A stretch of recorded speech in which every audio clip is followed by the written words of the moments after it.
Welcome to Real Estate Coaching Radio, starring award-winning real estate coaches and #1 international best-selling authors, Tim and Julie Harris. Real Estate Coaching Radio is the nation's #1 daily radio show for realtors who demand authentic, real-time coaching. Get ready for fluff-free, unfiltered, full-strength honesty about what's truly working to get you into action, helping others, and making money now in today's real estate market. Now to our hosts, Tim and Julie Harris. 3, 2, 1, and we're back, Julie. It is April the 6th, and I have had a lot of interesting coaching calls from agents all over the country today. Just lots of, we were on Clubhouse this morning just talking with a bunch of different folks.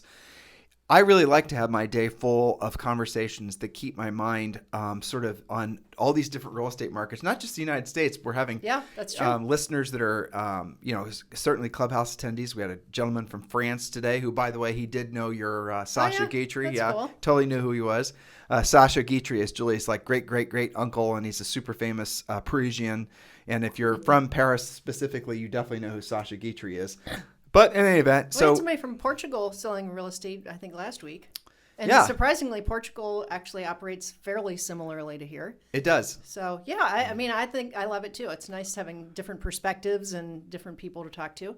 And, the listeners hopefully are borrowing best practices from other markets too. I guess the big takeaway is that everyone's experiencing a very similar seller's market all over planet Earth. Yes. That's the thing that's kind of it's interesting because I can't think of a time, I bet you there's never been a time actually where it's been like that. And this is the direct effect of essentially the bounce back from COVID. Yes, I think you're right. I mean, I read an and article demographics, of course, not too long ago about several, literally ancient towns in Italy that had been forgotten about largely. It's not like they've been rehabbed and have air conditioning or anything. And that these are like a hot commodity, and people are buying entire blocks of those old towns and turning them into interesting housing and, stuff that probably wouldn't have happened without COVID. So I think it's really an interesting unintended consequence. If you think that the premise of essentially living in a city or close to a city, the premise has always been that the quality of life is better, right? Mm-hmm. You're going to be closer to work. You're going to be closer to school. You're going to be closer to the things that matter to you most and all these types of things. But it's not like a lot of the qualities that you were attracted to by living in, pick your suburb in, United States or even your city. Those qualities were still in the small towns. They just weren't as plentiful. But the main reason, what's kept people, aside from familial, relations and friends and all that, what's kept people so geographically bounded for generations? It's employment. Yeah, that's it. That's the reason people have stayed where they've stayed. And it's fascinating, listeners. If you if you think about that for yourself, you probably, because statistically this is true, you probably live within a 25-mile radius of the exact hospital that you were born in. Most people never leave their hometown. They might leave occasionally, but then they always come back. It's because that's where all your friends and your family are, but it's because that's where people have contacts, make, essentially create livings for themselves. But what if that doesn't have to be true anymore? Now, obviously your family will still be, you may be centrally located in wherever town you're from. But what if you didn't have to be so dependent on a geographic area anymore for the sake of earning a living? That question has always been in the recesses of everyone's mind because everyone always fantasizes about, where am I going to go on vacation? Well, what if you could live full time where you have always fantasized about going just on vacation? That's kind of an interesting little thing that's happening right now. What's a big thing that's happening? And that's the reason you see so many of these markets that are typically second and third home areas or vacation areas that are now becoming primary residences because COVID has broken down all the boundaries for virtual work. And in addition to that, you have the ability for people to use, modern, obviously we're talking about high-speed internet that's going to be available to everyone, not just through 5G. 5G is actually slow compared to some of the satellite technology that's going to be in everyone's hands within a matter of months in some markets, but a matter of years for the rest of the world. If you have the choice between living, say, for example, where you've only vacationed or always dreamed of vacationing, and if you could live there full time, and maybe it's some remote place in the mountains, like in Murphy, North Carolina or something. That's your fantasy place, but you've never been able to live there just because of all the, mooring lines that have kept you to the place you were born, work and school and all the things we talked about. Well, what if now you could go to school virtually and there's no real discernible difference between virtual school and real school? What if now societally we don't look down upon people going to college even remotely through a computer? What if all of a sudden your employer doesn't care where you live as long as you're doing your work and obviously you can work virtually? What if all those things have changed? And that's what we're experiencing. That's the thing that's most exciting. You can't really predict the outcome of that. But if you combine the changing demographics, essentially all the baby boomers and the Generation Zs that are starting to buy houses, and then a lot of places, I think it's a rational argument too. You can also attribute a lot of the growth in the economy, but housing in particular, to low interest rates. All of these amazing things that are happening have never happened before, and it's exciting to be part of it. There has never been, and probably never will be, aside from when humans start populating Mars maybe, I don't know, but never be a more interesting housing market. In all the years that Julie and I have been in real estate, which is a couple decades now, it really is fascinating to see all the changes that have happened. For years, guys, the market was just basically the same, right? Everything you talked about, especially as a coach, was basically the same. But now you're looking at these incredible macro trends. Don't be afraid. It's natural for everyone to feel a little bit fearful of the changes that are happening. Embrace them, be excited about them, and be part of them. Think about yourself. Be selfish. Where do you want to live? Where do you want your life to be like? And maybe you want to stay put. Maybe you love where you live. Maybe everything's just as you've always wanted it to be. Or maybe not. You need to make those decisions because the opportunities that are going to be happening in real estate, but also in the overall economy, are going to be profound. Everything is going to change. How you buy, I was going to say how you buy cars, but that already did change. Again, look at what COVID did just to how you buy cars, right? The whole touchless transaction. You can go online and they'll deliver the car to you. You can test drive it, decide if you want it, do the paperwork online. You're off to the races. No more dealerships. Think about that. Think about the experience with buying clothes. You can now essentially have, pictures taken. You can take pictures of yourself. Oh, you can do a virtual eye exam now. Yeah. Yeah. Well, I bought these frames by virtually trying them on my picture. Not that, Julie. But I know the exam. You can there's an app that Awardably created where you can actually have your eyes checked using your app. Now, it's not it doesn't check for glaucoma and all that stuff. Yeah. But it is a eye exam where then with that prescription, I think it's also it doesn't work with bifocals either. Not that either one of you. Well, but still, not that either one of us have bifocals. No. Because that would mean that we're officially in our 50s. No, but even, like groceries are touchless. You can get your groceries delivered, never see a person, do it all online. Right. All of this is part of the new renaissance, I think. And people are talking about, the new roaring 20s and all that kind of stuff. And COVID's not even dried up yet. But what do people do with the time that they were spending driving to work? What do people are going to do? This is where the renaissance, what happens is, generally speaking, nature abhors a vacuum. So if all of a sudden there was all this human effort that was spent essentially reinforcing the old paradigm of living in a city, driving, sitting in traffic for an hour, both ways to work, and all the inconveniences that modern life was presenting all of us, that was making it so effectively at the end of the day, everyone was basically wiped out. If all that becomes something of the past, if all that becomes something that people don't even have to deal with anymore, what are they going to do with all the time? They're not going to, some people will work more, but the Renaissance, what happened was there was a creative explosion in writing and arts and music and culture and fashion and just every possible thing, but also in a lot of business practices as well. So that's where, when a whole bunch of people have a whole bunch of time, generally speaking, they're going to start filling that vacuum with something that's positive, that's good, that they've always wanted to do. That's a little unknown that we're starting to see, and hopefully you're starting to experience that as well. This, again, is going to be a very exciting era of all of our lives. Hopefully you have that mindset.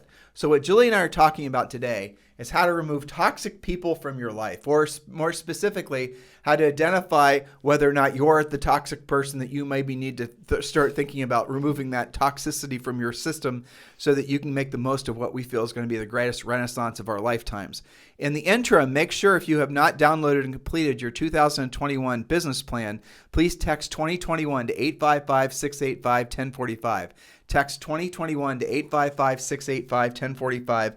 And when you do, we're going to text you back a link. And with that link, you can download the Real Estate Treasure Map, as well as, and this is really cool, guys, make sure you get this right away, Think and Grow Rich for Real Estate, which is Think and Grow Rich by Napoleon Hill, the public domain version. But what we've added is a lot of real estate content. So all you have to do is text 2021 to 855-685-1045. All right, Julie, we started this off yesterday, and I actually ended up using your title.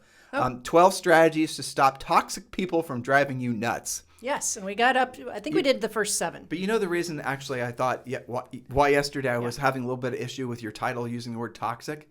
Because it seemed a little odd, using the word toxic as we were coming out of COVID, right? Oh, yeah, that's true. It did seem a little, Yeah, language has gotten to be a little sensitized lately. It does. Yeah, that's a good point. But toxic is the perfect word for this. All right, so what's the next point, Julie? Okay, so if you missed points 1 through 7, get caught up on yesterday's podcast.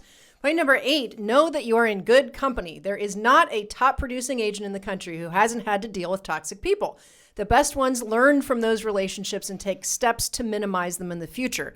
That kind of refers a little bit to our previous point that, it's easy to get hateful and, throw mental darts at somebody that's maybe seemingly toxic because they're picking on a certain thing that happened in their transaction. And that's a natural first reaction. But then your job is to fix that problem. Your job is to move things forward and look at that for the mistake that perhaps it was. So I have a question for you. Yes. Do you remember when you originally wrote these points? I know you've updated a lot of these, but I recognized about a third of these. Ago. No, it wasn't a couple. I bet you wrote this back in 2007 or 2008 originally. 18. You think? I'm 18? positive. Well, but here's the... But it's probably mixed from other things. Right. Yeah. Well, the reason is because I remember presenting this on a stage, but only about a third of these points. Yep. But read your last point that you that you just read. Isn't that interesting? The one you were saying about removing toxic people, because nowadays where most people are going to find the toxic people isn't in real life. It's online. No, it's social media. Right. It's online because you can get away with more that way. Exactly. Yeah, and I mean, I think of things like Yelp, where you could post something nasty without even using your own name, and then somebody had to go try to defend themselves. I do think it's gotten worse. I think these guys have more to deal with. They do, and it's almost impossible to remove. Well, here's the rule that we always pass along. I don't want to step on your future points, but the bottom line is, guys, is really it's what your mama always used to tell you. If you don't have something nice to say, don't say anything at all. Don't be one of these people that starts complaining anywhere online, because unfortunately, a lot of that stuff's going to follow you forever. And you then could have, you may have made some complaint about some restaurant that, just for whatever reason, you didn't necessarily wordsmith it as well as you could. And so the actual complaint makes you sound a little bit trivial and a little bit nasty. Well, that complaint is going to follow you forever. So our strongest suggestion, and remember, when you put content on somebody else's website, Julie mentioned Yelp, you don't know how they're going to use that content. You are giving them permission to use what you just entered in. So the strongest of suggestions that we have for all of you is just never say anything bad about anything or anybody using a pseudonym or especially your own name online. Ever, ever, ever. Yeah. Just don't do it. It's just a bad idea. Professionally, it's a terrible idea. Personally, it's a terrible idea. It goes on your permanent record. Remember when we were growing up and that was the threat? Totally. It's now it's go the internet. Yeah. Right. Well, literally, that's true. In Europe, they have something called the right to be forgotten. Do you know what that is? Yeah, where you can scrub everything legally and be done with it. Yeah, but they had to sue Google. The EU had to sue Google in order to make it so that if people chose not to be indexed inside Google, they had the right to be forgotten. Yeah, but I think it's almost impossible for them to actually do that. Mm-hmm. But yeah, well, you're leaving a footprint everywhere, so be careful about that. So that's on the what you can control end of things. You want to hear something really crazy though? Sure. And this goes to the fact that I know some of these points are from longer ago than 18, because AI wasn't even a thing. So here's the thing that people don't understand: artificial intelligence actually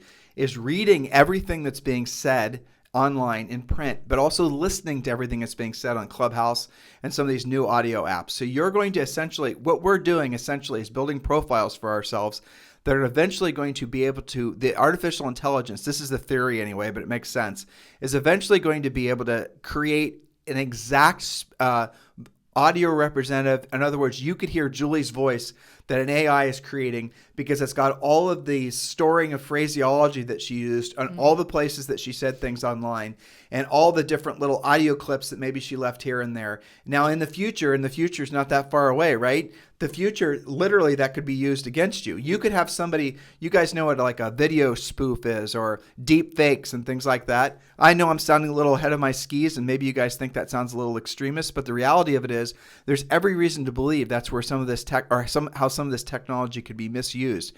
So get ahead of that curve and never say anything bad about anybody online ever. That's really the bottom line. Yes. Politically, especially.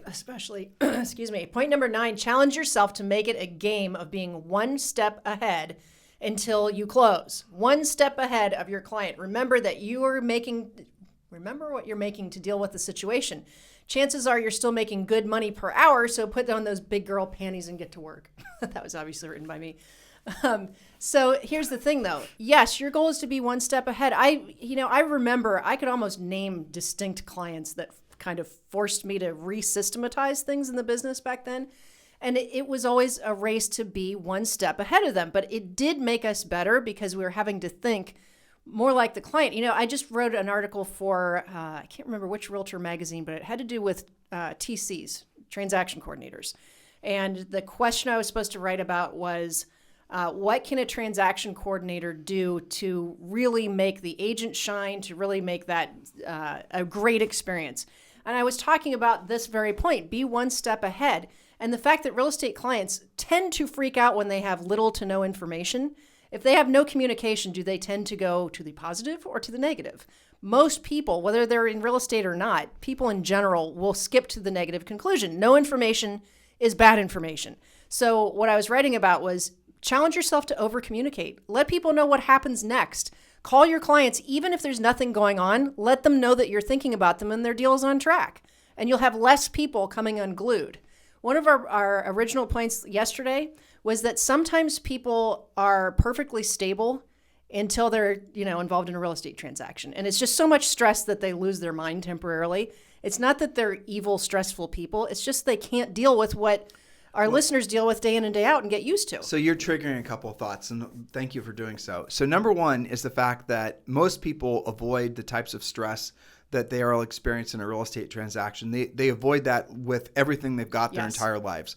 And if you think about it, the things that are most stressful to people are birth, death, moving is right up there. Just all these big life-changing type things. People go through massive amounts of stress, but some of the things that cause people the most stress are anything to do with big financial decisions, which, by the way, is the reason that realtors, at least good ones, will always have jobs, because people are always going to want someone to help them through the process. And it's not going to just be somebody located in Seattle or whatever.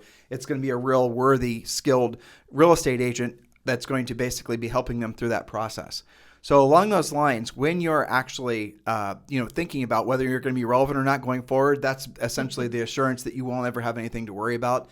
So keeping yourself to the point where, you are going to be the agent that people are going to use. So that was point number 10. That was point number 10. I thought I was just reading it. Yeah. Yep. Well, so let me finish that out. It is the biggest, most serious transaction most people have ever done. The tendency is to freak out and come unglued, not to become a meditative, calm Buddha. Be there for your clients, even if they're driving you crazy. They're stressed. Have some compassion. You don't know what else is happening in their life, right? Somebody said on Clubhouse this morning, he's somebody that door knocks and calls, that he has realized that he's got to hear a certain amount of no's before he hears a yes, and that the same person that was a little grumpy with him today, if he calls him tomorrow, could be completely fine. It's just that today, maybe his pet hamster died. You don't know what's going on in people's lives. I remember that. I forget what his little saying was, but essentially it's never no. And this is what you tell yourself in your mind, right? It's not no, it's just no, not right now. That's all it is. So if you hear the word no, it's not, straight up no, and try not to take it personal. I know as you're getting more efficient at being a proactive lead generator, a no feels personal. And by the way, it'll always feel slightly personal, and that's okay if it feels slightly personal, because then it'll cause you to be introspective and get better at your craft. But just remind yourself, it's never really no. It's just no, not right now. And here's a little funny fact too. As you're essentially learning to be a proactive lead generator, and you call, let's say, for example, and all of you who have been proactively lead generating for a while, you know this. You may have called a old expired, and then a month later, where the first month they told you absolutely not interested in selling it, we're going to keep it forever. And then maybe a month later, and they said, you say, well, I'll give you a call back sometime in the future and just check in with you, and they say fine. And then you call them back later, they don't even remember they talked to you the first time. No. So that just goes to show that it's absolutely not personal. People are just, going through life and worrying about what's next on their agendas, not necessarily worrying about your feelings and your emotions. But here's the thing the point I was trying to make before. The whole toxic people thing, what weak salespeople will do is they'll then start blaming the customer for essentially acting irrational, whereas the reality of it is what's causing you, the agent, stress is your inability to deal with the customer as they're acting irrational. Acting irrational is the customer's entitlement. They're allowed to act a little quote unquote toxic, but what you're not allowed to do is basically write that person off because of the fact that you don't have yet the skill set mentally and emotionally and psychologically, frankly, to deal with that person's stress. It's part of the job is dealing with their stress. So if you find yourself only attracting, what you consider to be hard clients to work with, it's probably the clients are probably normal. It's probably how you're reacting to normal people under stress. Does that make sense? It absolutely does. And I've had calls with pretty experienced agents that get into a batch of 3 or 4 transactions that all have very stressful situations. And they start to try to convince themselves that something's gone wrong in real estate. Right, definitely. It's like, I need a 6-month break. I got to get out of here. It's just become too toxic. And when we tear apart those deals and we look at what actually happened, there's usually like 3 or 4 key mistakes that happened where maybe you didn't manage that client's personality or you didn't let them know what was on the horizon. Something wasn't disclosed. There's something, popped up and caused that freak out. It's not actually something wrong with real estate. It is having to up your skill set. So 2 conclusions. Number 1 is you can't pre-qualify toxic people completely out of your life, though using your pre-qual scripts will certainly help early detection. But you can take steps to minimize the times you deal with them. You got to learn from those experiences and be inspired to generate more business, not to go the other direction, not to say, I can't handle any more of this, but to say, yes, I'll generate more so that I can, when I generate, I don't have to tolerate. I have a question about what you wrote, because it's a clarification. You can pre-qualify toxic people completely out of your life and business. You can't. Oh, you can't. Okay, No. got it. I misheard Oh, you. no. Yeah, you can can't. try. Right. Well, normal people, the nicest person in the world is going to become a little unhinged when they're going through a real estate transaction, even if you're doing everything right, for all the reasons we previously stated. So don't take it personally is the real big takeaway here. So secret, increase your skill set to protect your mindset. Your family, your bank account, your heart and soul will thank you. Take control so you don't lose control. That's very good. Thank you. Nicely written, Mrs. Harris. We've been through the grinder. I'll tell them a real quick story and then we can wrap. I very much remember, and you probably will too, we had a listing in Gahanna, which was next to one of our main markets, New Albany Country Club. And I remember, I have this very distinct memory of coming out of a closing, standing in a parking garage, having to take this really wound up seller's phone call. He was just pissed about something. And I remember hanging up going, this is almost the perfect transaction. I have no idea where his stress is coming from. He was relocating. There's nothing actually wrong. It's just that the act of moving was stressing him out. Okay. And so this was a buyer moving into Gahanna. We had sold them the house and he was freaking out. Everything closed. Everything was fine. But I remember it was such a difficult situation. I think I actually might have deleted them from our database because they were just so hard to deal with. Well, fast forward about 4 years, they get relocated again. And they call us to list the property, much to my own shock, right? I don't know if you remember this, but I remember walking out of that listing appointment with the wife, and I remember asking her, gosh, I thought you guys were kind of stressed out about when you bought this. I'm kind of surprised to have gotten your call. That's how bad it was that I actually said that. And she goes, I know my husband is super difficult to deal with. You guys are the only ones who actually handled him with all of our moves. Thank you. I don't remember that at all, but that's a big lesson, though. But I do remember the hills. Yeah, okay, another great story of stress. Let me set it up because this story is really funny. That's right. So I'll even use his name. I don't think he would mind. No, he wouldn't mind. Well, no, I won't use his name in case he does mind. You just mentioned his last name, but I did. It's okay. Okay, well, Hills. Yes. Okay, so we worked with this. So it was this really kind of cool house, but it was down in this floodplain area. That was that's all you need to know. And they were FSBOing. And this house, because it had literally we walked in and everything in the house was brand new and it was perfect. They had this incredible river view that was 3 doors. The river was right there. And it turns out, this house gets flooded on, a fairly regular. Actually, honest to God, flooded. Yeah, it had on a fairly regular basis, the house gets flooded. And this was a for sale by owner too. Right. That's what I said. And the reason everything was new is because they just remodeled it and they wanted to move. And guess where they wanted to move? They wanted to move up to this this neighborhood on top of this hill. In other words, they wanted to get the hell away from the water, the right? scenery. But this was so stressful for him. But here is the funny part. we didn't know this at the time. Well, we knew he worked at the Columbus Zoo, but we didn't know what his job was. So every time this happened like 3 different occasions. We'd be over there at their house and we'd be showing it or just doing something as part of the transaction. And he'd come home and he would be grumpy, but even worse is he really, really stunk.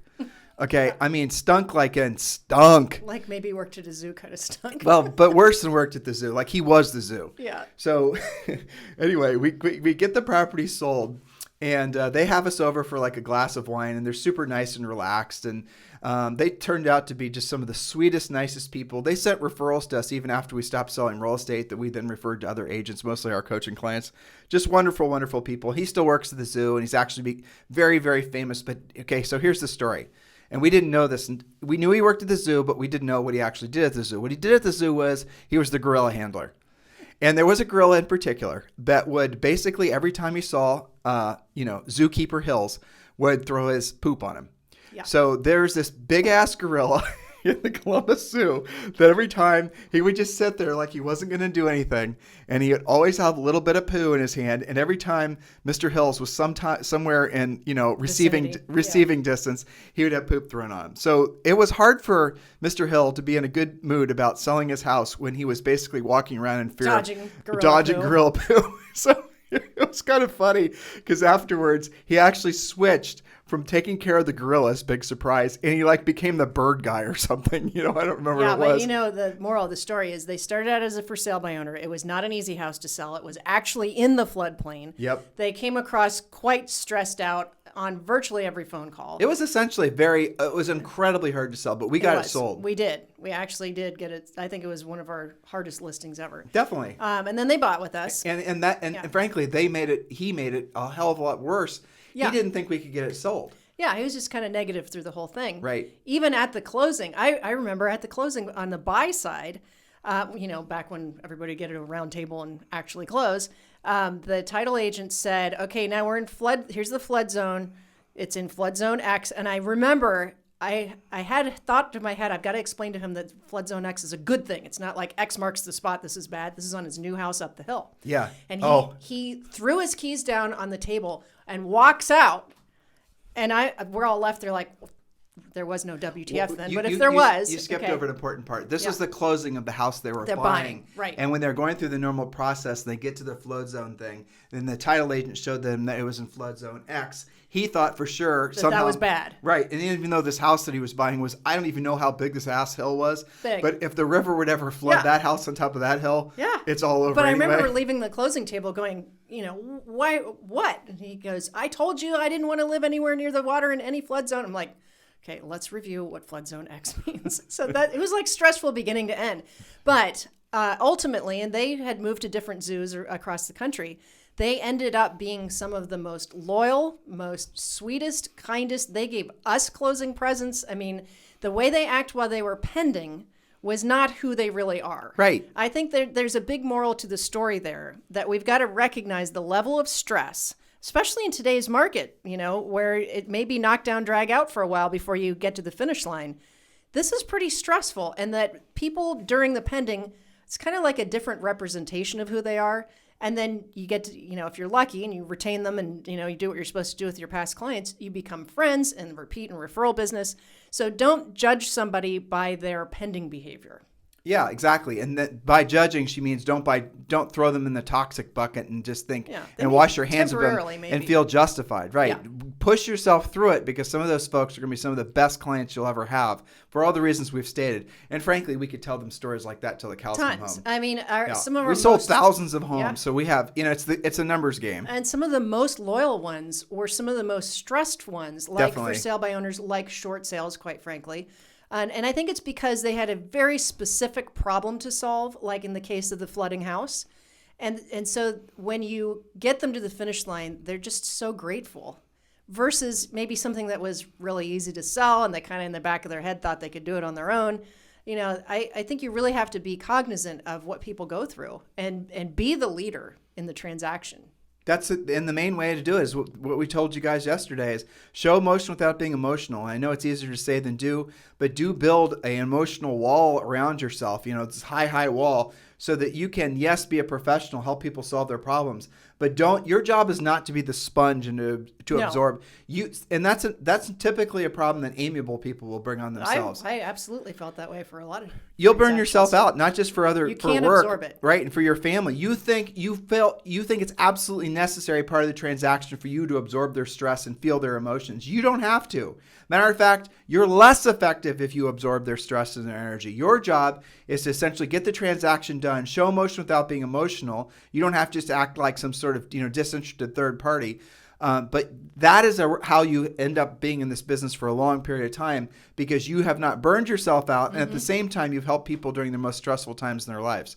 And again, this is the reason that when you look back, when you think about real estate, it can be the biggest blessing ever, or it can be the biggest curse ever. It just depends on the approach that how you take. process it. It does. It's really amazing. But you are in the right place at the right time as far as what's happening in the market right now. Now do the right thing and learn how to become a listing agent. If you guys want to talk with us about joining our Premier Coaching Program, hop over to timandjulieharris.com and check out the Premier Coaching. It is really the fast track for all of you to become listing agents, which I'm sure all of you will agree at this point is the most sane thing you can be doing right now in really this unhinged market that we're all experiencing. If you guys need us for anything, if there's anything we can ever do for you, if you want to talk with us about joining our EXP family, please text me directly at 512-758-0206. 512-758-0206. In the meantime, you guys have a fantastic day, and we'll talk with you on the show tomorrow. This program has been a presentation by Tim and Julie Harris, Real Estate Coaching. For more information on our real estate coaching and training programs, visit our website at timandjulieharris.com. Remember to tune in weekdays at noon for upcoming shows, and until next time, thank you for listening to Real Estate Coaching Radio with Tim and Julie Harris. This podcast is a part of the C-Suite Radio Network. For more top business podcasts, visit c-suiteradio.com.